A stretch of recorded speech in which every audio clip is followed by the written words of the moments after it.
In this video, we're going to change the engine air filter, also known as the air cleaner element, on this 2018 Subaru Forester.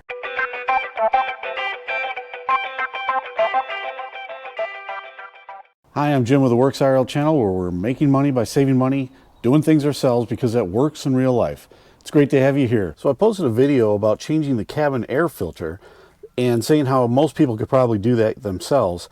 I think the engine air filter is also another one of those things that most people can do themselves. An internal combustion engine is basically a giant air pump. It's pulling in air, it's igniting it with fuel, and it's getting compression to move the pistons, which moves the vehicle. When you're pulling in that much air, you have to make sure it's clean, or else that can put so much wear and tear on your engine. Your user manual will tell you exactly what you're supposed to do. Air cleaner element gives you diagrams. We're going to go ahead and pop the hood on this, and we're going to change the engine air filter right now. First thing we have to do is release the hood safety latch, which is usually located right near the driver's knee. After you've done the internal latch, you usually have to find a secondary safety latch. You can see right here. You got your engine bay, and you just follow the air intake. There's the air cleaner box right there. We're just going to undo these top latches. That allows the back end to separate from the front here. So you can kind of see that.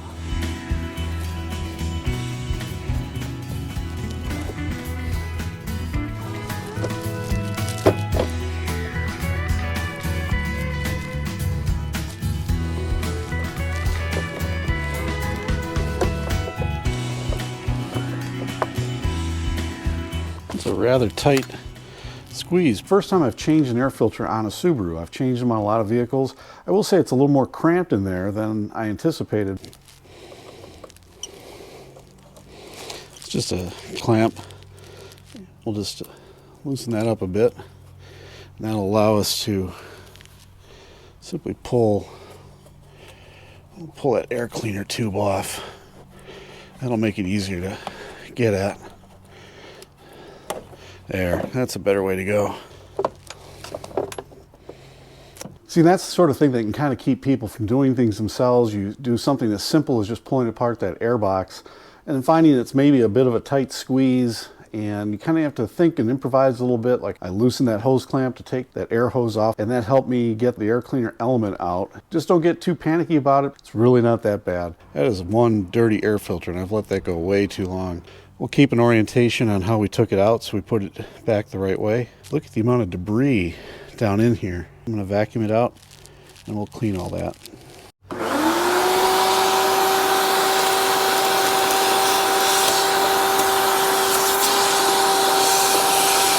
I'm going to get a wet rag and we'll wipe all that out inside too.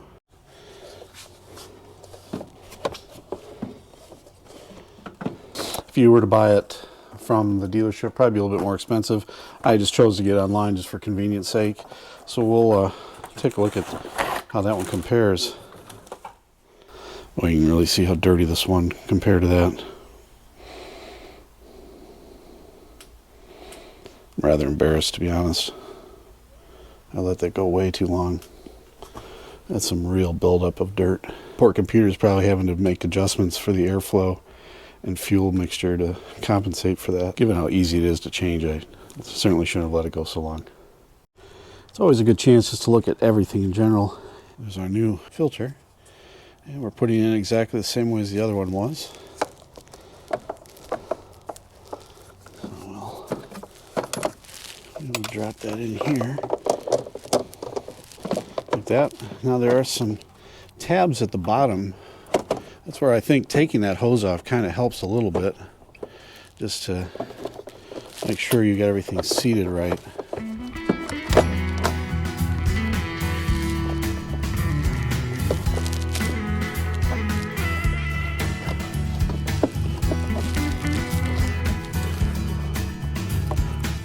Put that back on there, and then make sure we get a good contact in there, like that, and there. And then I just like to make sure everything is sealed up right and in place. Again, just looking all around to make sure there's no gaps, and everything seems to be pressed in right.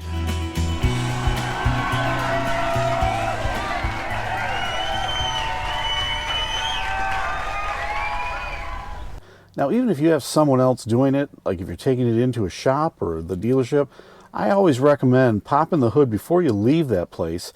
Make sure they've securely put the air filter cover in its place.